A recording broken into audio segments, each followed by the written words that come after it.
What's good, you guys? Welcome back to my channel. My name is Ricky, co-founder of Ricky and Nikki Accounting Services. And what I have for you guys today is how to remove collections off your credit report. Now, this method, it usually removes collections within a week or two, but nonetheless, stay tuned because you're not going to want to miss this video.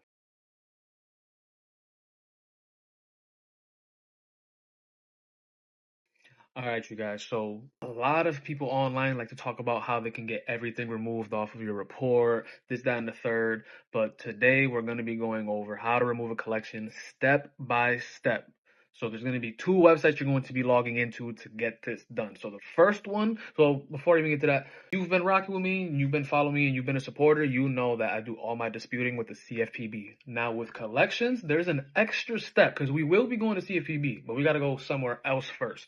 So that website is called identitytheft.gov. So we're going to go ahead and log in to identitytheft.gov right now. Identitytheft.gov.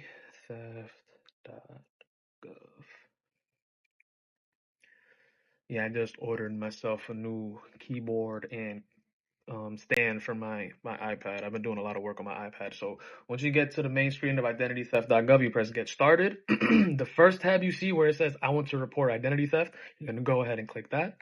Then you're going to select credit card accounts because you're going to see a bunch of different accounts. It says select all that apply. You're just going to go with the first option, which says credit card accounts. You scroll down and press continue. And then tell us how your information was misused. There's two options. You're going to go with to open a fraudulent credit card account. Select that. Continue. Then you press continue again. And this is where the reporting starts happening. So where it says what company or bank issued this credit card, you're going to go ahead and put in the name of that company. So I'm working on the client's credit report right now. She has a new collection. She said she's never had this collection before. It's with Verizon, but the collection agency that's reaching out to try to collect is Jefferson Capital Systems. Jefferson Capital Systems. SYST. Oops, what's going on here? Yeah, this is why I need that keyboard to come in. Jefferson. I should have got it the same day I got this iPad, but hey, it is what it is. System, right? So after you put the name of the company, it says when did you first notice the problem? You always put the month that you're disputing in. So right now, as I make this video, it is July 24th, 2024. So it's not gonna ask you for the date, but it will ask you for the month and the year. So you're gonna put July 2024. With collections, you're going to want to you're going to fill out the majority of this page. So with inquiries, that's a whole different process. You're going to be using identitytheft.gov and CFPB, but with inquiries, you're filling out way less information on this report. But for collections, you have to fill out the majority. So now it says, if you know, tell us when the account was open. So what you're just going to do is go to the account to see when it was open. And this actually was open recently. It was open May 2024, so I'm going to put May 2024. Total amount, the amount is right in front of me. Where'd that go? I think it said $437. And then the account number. So then you just type in the account number.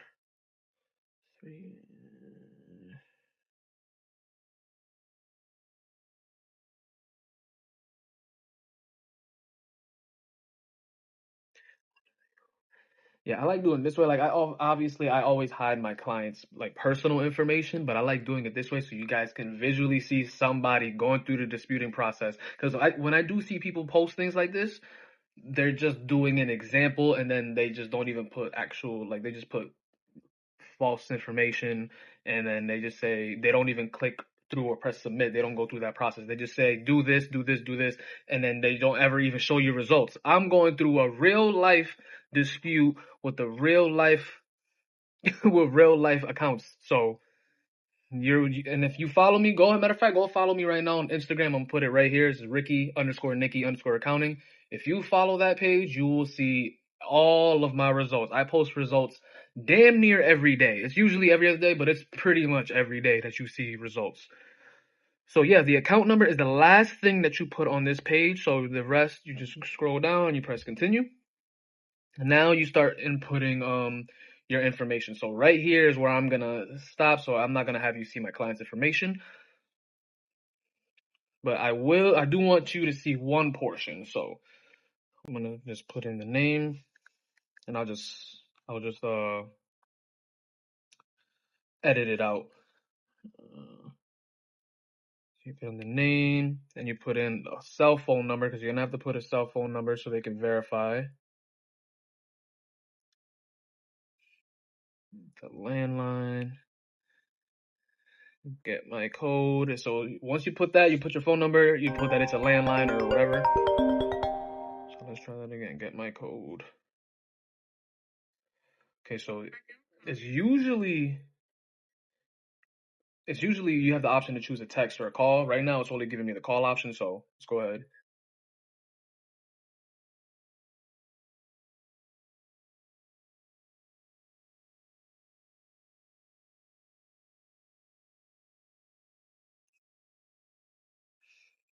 Verify, and boom. Yeah, that was weird. I don't know. That's never happened before. I don't know if it's because of the iPad or whatever, but yeah, it's usually the option. They'll give you options to either text or call, and they'll send you a code. So that's what that just was. I got a call from identitytheft.gov, and they just said the code that I got to put in, and I just did that. Then you got to put an email. Let's see. I do have an email here on file. Where's the email?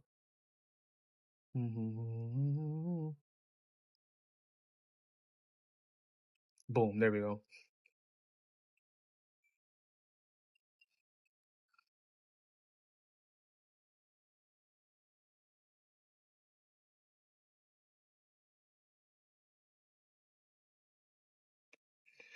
And the one thing that sucks about identitytheft.gov is that you can't copy and paste things.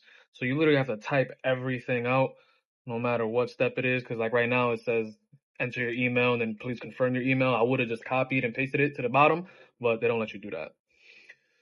So next is the date of birth. Pull up the ID. Okay, boom.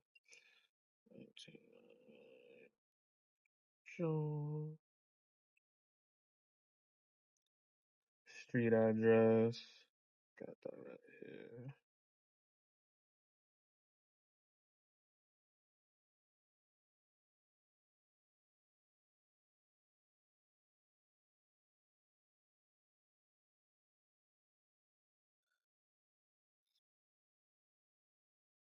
Brooklyn,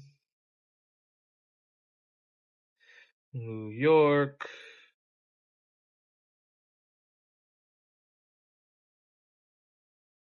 There we go.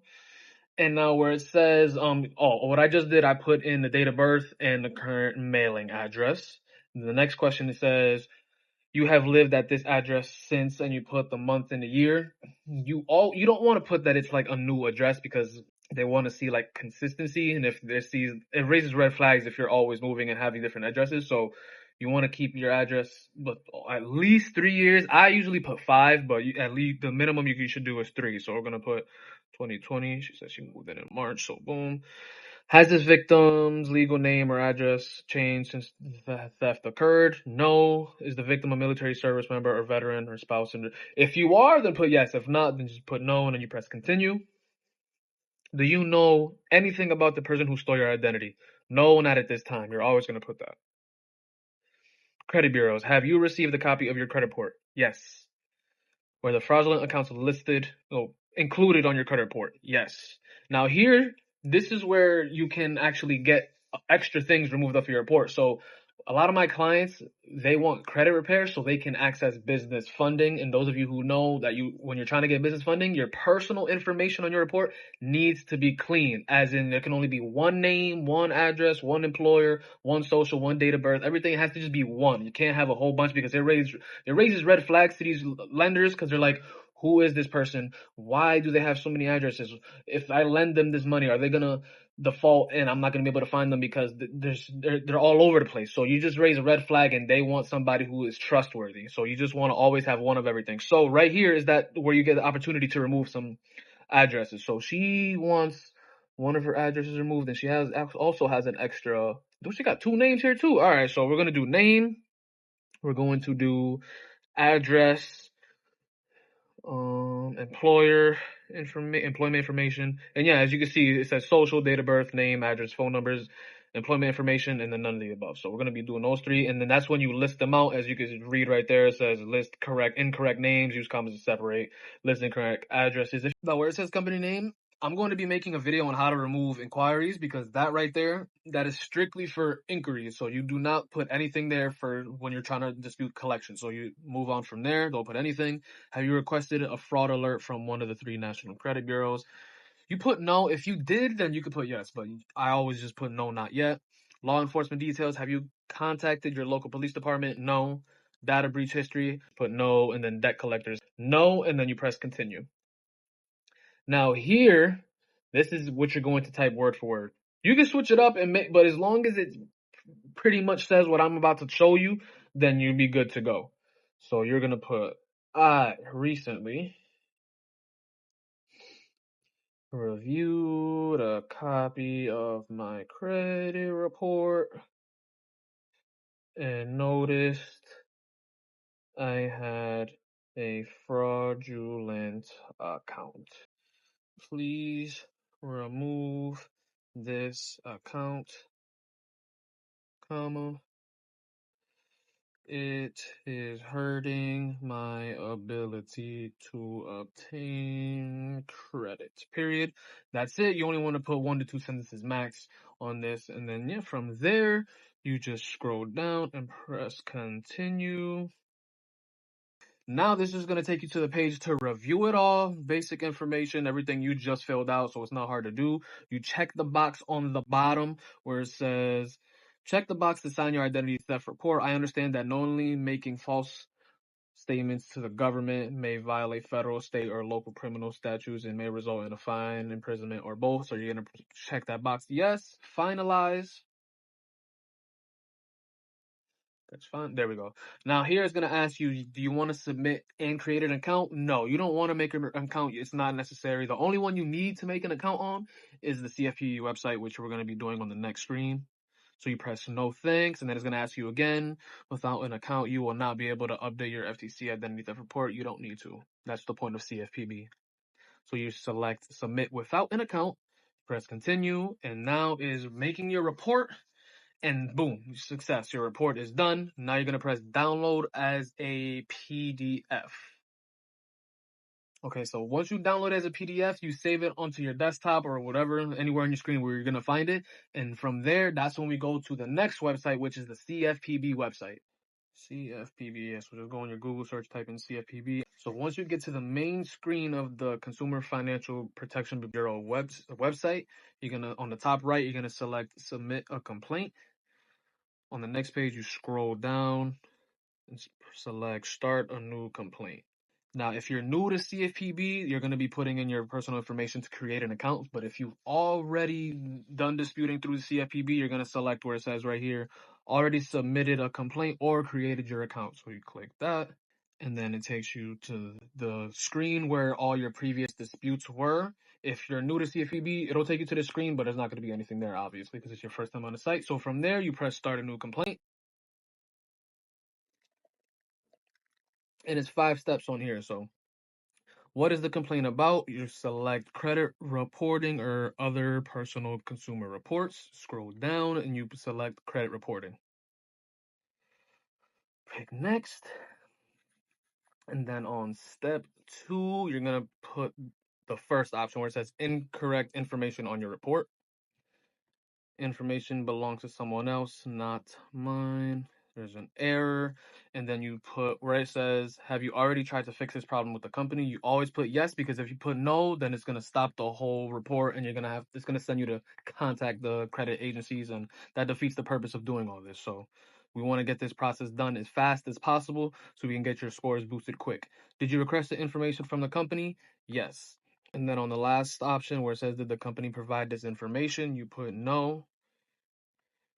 Select next. And then on this screen, you're going to type the same exact message that you put in the screen on that box in identitytheft.gov. Good thing about this one is you saved it as a PDF, right? You go to that report, highlight that, copy it and then paste it here. Because on CFPB, you can actually copy and paste things. It's on identitytheft.gov, you cannot. So once you type that, you scroll down to the bottom where it says what would be a fair resolution for this issue, and you put,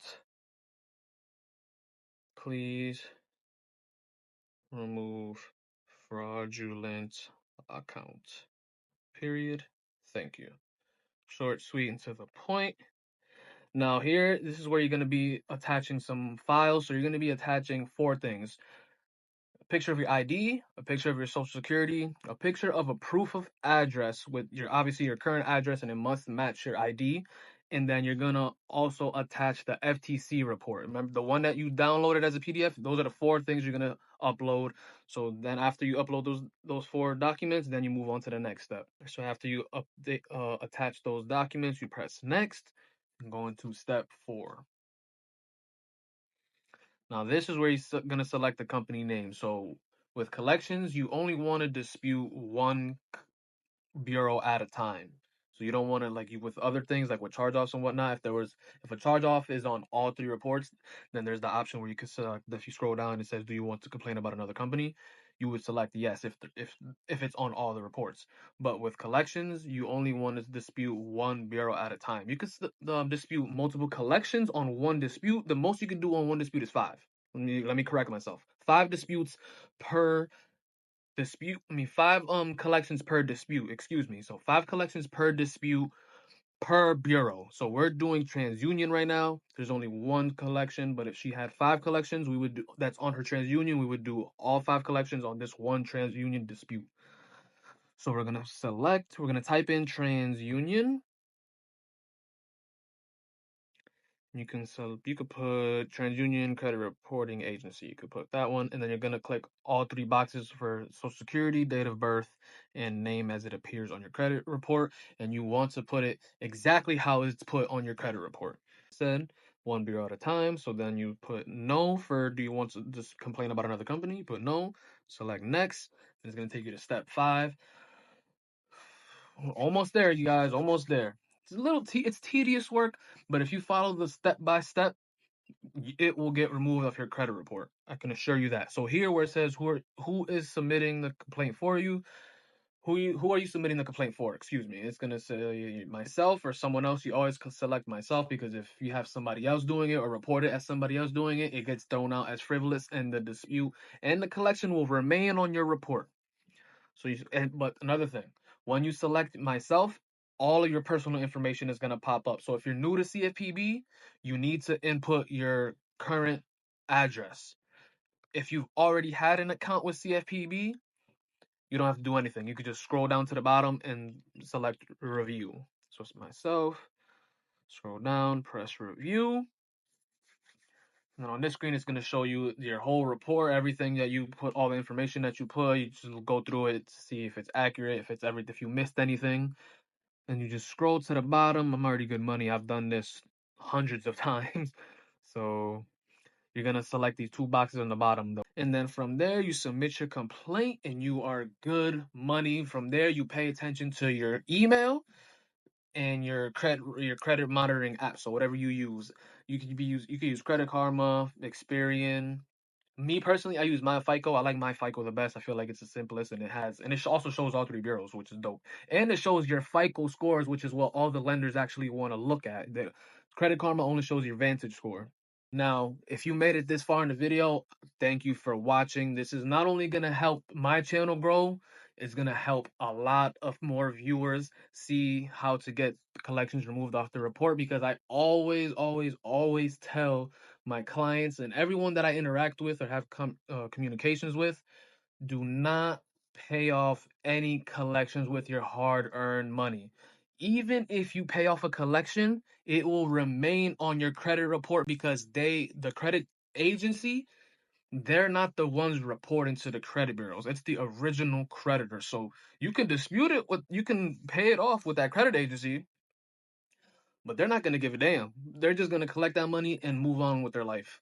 You have to get it removed by the original creditor, which is why it is so easy to remove collections, because most times they don't even have all the correct information.